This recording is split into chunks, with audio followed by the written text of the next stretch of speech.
Hello and welcome. My name is Glenn Schroffnagel. I'm going to talk to you about a really great program called the Youth Apprenticeship that's available to you in your school. The Youth Apprenticeship program is a program in which education and business and industry are partnering. So what you're learning in education reflects exactly what business and industry need. Many of you that currently have jobs would agree when you say some of the things that you've learned in that job are just as valuable, if not more valuable, than what I'm learning in the classroom. Take a look at this depiction.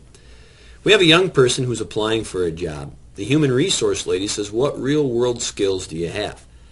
Tests. I can take tests. And many students can probably look at this depiction and they would concur or agree with it. The Youth Apprenticeship program is actually trying to build more skills into your tool belt so that you can become more career ready when those questions arise. Over the last 7 years, employers have agreed that there's been a 50% increase in their difficulty to find talented, skilled workers. The Youth Apprenticeship program is combating that by providing checklists with specific skills that you will gain in your program. Employers from all across the United States are shouting, "We cannot find skilled employees." So the program works like this. It's really designed for juniors and seniors who either have a job or will get a job in one of our 11 areas. You have to work 450 hours during the course of a year and complete a specific checklist that's provided by the Department of Workforce Development, which we will take a look at in a little bit. The big component here is having 2 courses that relate to that career. Now, many schools don't have that, so we use distance learning as a tool to find that related instruction. Here's an example. Pete already had a job working for a welding company. He was enrolled in welding and construction at his school. He worked for 450 hours during the year, mostly on weekends during the school year, but more often in the summertime. Because he was able to complete the checklist for welding, he received a state-recognized certificate in youth apprenticeship, 3 credits at a local technical college, and some other school incentives that were offered for his school. Here's another example of Mary. Mary really wanted to test drive a career in information technology. However, her school didn't offer any courses for computers or IT work. So she worked with her local guidance counselor and they found 2 courses through distance learning for computer technology.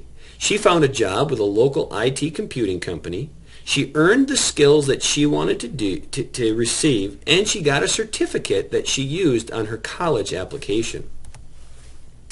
We have 11 program areas under youth apprenticeship: agriculture, architecture and construction, art, finance, health science, hospitality, lodging and tourism, information technology, manufacturing, marketing, STEM, transportation, distribution, and logistics.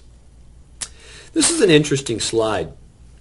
This slide depicts 6 careers that are going to be some of the hottest careers for central Wisconsin over the next 5 years. I thought it really interesting because each one of these careers is a perfect fit in a youth apprenticeship for a junior or a senior in high school.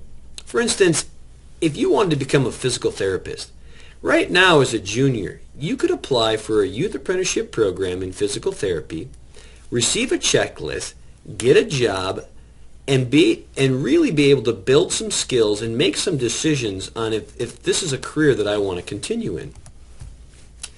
We created a website for youth apprenticeship in the Chippewa Valley. This website is designed for parents, employers, and students. If you scroll down on our website, each of the program areas is bolded and underlined.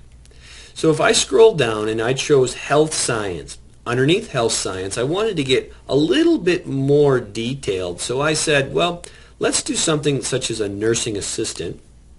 And I wanted to look at what specific skills would I learn. I would come up with a checklist that looks just like this.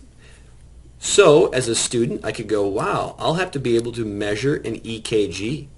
I'll have to be able to do a pulse. I'll have to be able to transport a client. All of these are wonderful skills for young people, especially if they're considering a field in that area. So if you're still not convinced, why do a youth apprenticeship? Number one, higher education credit. The Chippewa Valley Technical College is offering 3 credits in the areas of animal, food science, and agriculture. You will receive a state-recognized certificate. You will build amazing skills for your resume. And colleges all have the Youth Apprenticeship program as one of their application designees on their front page. This is also an opportunity many schools offer extra incentives. What do you do next? Number one, finish this survey and indicate, yes, I'm interested in a youth apprenticeship, giving us some more direction on what program of study. Try to make sure you have those related courses signed up for. Remember, working with your guidance counselor through distance learning, if your school does not offer what you need, we can help find it for you. Lastly, work with your guidance counselor or your youth apprenticeship coordinator from your school if you don't currently have a job and would like to do a youth apprenticeship program. Thank you for your time. We look forward to working with you.